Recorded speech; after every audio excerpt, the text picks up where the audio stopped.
Hi, it's Mark from Top Local Lead Generation. We're here with Sheetal Gupta of Maharani Jewels in Vancouver. She's the Diamond Lady. And how are you doing today, Sheetal? I'm doing really well. Thank you so much, Mark. So, buying a diamond is a pretty daunting experience when you don't know really what you're doing, other than they look nice. What are the factors? And there's a lot of factors to consider. We all have heard, or perhaps have heard about color, cut, clarity, and carat. So how do we kind of mix that up when we got a budget? How do we pick the one characteristic that's probably the most important? Yeah, that's a great question, Mark. A lot of my clients ask me which is the most important of the four C's. And the best way I like to explain this is by firstly talking a little bit about what the four C's actually means, and secondly, sharing a little bit of my expertise and providing you with a little bit of advice.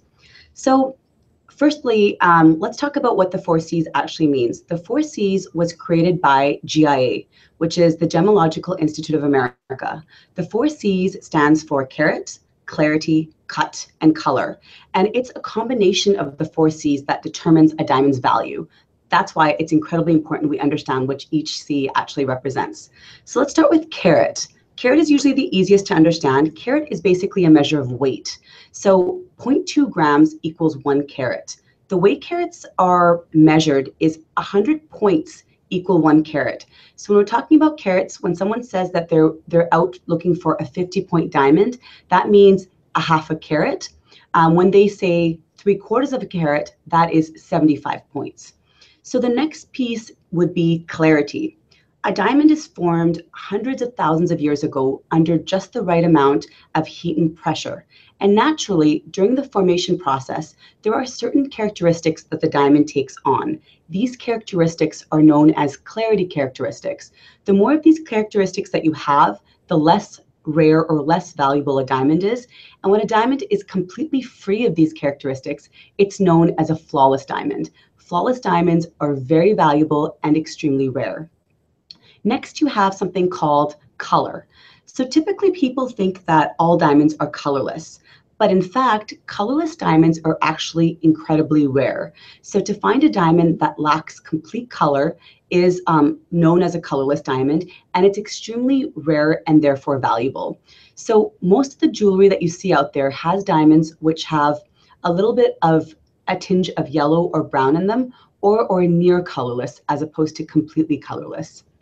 There are other diamonds which are known as fancy color diamonds, which could be red, purple, yellow diamonds, which you hear of, and those fall into fancy color diamonds, which are part of a completely different diamond scale, diamond grading scale. So we're just referring to diamonds which fall into the D to Z range, which are known to be the colorless or the white diamonds. Then you have diamonds. Then the fourth C that you have is the cut. So to me, the cut is the most important of the four C's. But cut is seen as two different aspects. You've got one aspect, which is the shape of the diamond. So diamonds can be cut into virtually any shape. The most common is round, known as the round brilliant cut diamond. But then you have other shapes such as square shapes. You've got cushion shapes, you've got heart shapes, you've got oval shapes. And when we're talking about round shapes, GIA actually assigns a cut grade for round diamonds that goes from poor all the way to excellent cut. So an excellent cut diamond by GIA standard represents less than 2% of the diamonds in the world. So the majority of diamonds that you see out there are actually cut very poorly. With regards to fancy cut diamonds, such as emerald cuts and cushion shapes, those are a little bit more complex and have a slightly different cut grade system. So today I'd like to talk more about the round cut diamonds. So with regards to round, I think the reason why I find cut to be the most important is because it's the cut of the diamond that gives it that fire, the brightness, the scintillation. I like to call that the bling factor. And women, when they see and compare each other's diamond rings, they often notice this sparkle and they notice the brilliance of a diamond. When a diamond is poorly cut, you don't see that sparkle or that bling factor. You may see that the diamond is rather dull. So a lot of clients ask me, why aren't all diamonds cut as excellent cut diamonds?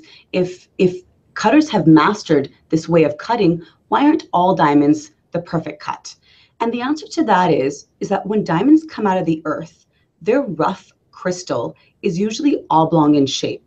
And as cutters, they're trying to maximize their profit. So when you look at this rough diamond, you're trying to see what is the maximum amount of profit I can make. Therefore, what are the maximum number of diamonds I can cut out of this? And typically, you can cut 10 diamonds that are poor or good cut, and that may only yield 3 or 4 excellent cut diamonds. So that obviously it's really a profit analysis for the cutters. So what you see out there in the market is very mediocre cut diamonds. And when you do see that excellent cut GIA certified diamonds, again, remember that that diamond is going to have, you know, a lot of life, a lot of luster, and it'll have that play of fire and brilliance, which really makes it so beautiful. So lastly, I think what I want to talk about is everyone comes in with a specific investment range in mind, and a lot of people may say that, you know, they want the largest diamond, or they want the diamond that is the most flawless. And I think at the end of the day, balance is the most important. So of course I talk about the importance of cut, but to have a well-balanced diamond, you want to have a diamond which has a balance of size and carat. It has a balance of clarity, a balance of color, but which is also well cut. And I think that can be achieved if we're able to better understand which attribute is more important. There will be different people that focus on different attributes, but I think if we can find a diamond that is well balanced, it will ultimately be the most beautiful diamond. And at the end of it, I think buying a diamond should be incredibly enjoyable. It should be a beautiful time in someone's life. So allow the jeweler to educate you on what these 4 C's are and what the various attributes are, so that you can focus on this, what's so symbolic about this diamond and the romance behind the whole process. Thank you so much, Mark. So if you're looking for an excellent diamond, the person to go see is Sheetal. She's a certified gemologist and the owner and founder of Maharani Jewels in Vancouver. Check out the website, maharanijewels.com, or give her a call, 604-727-0149, and book your appointment. Thanks, Sheetal. Thanks so much, Mark.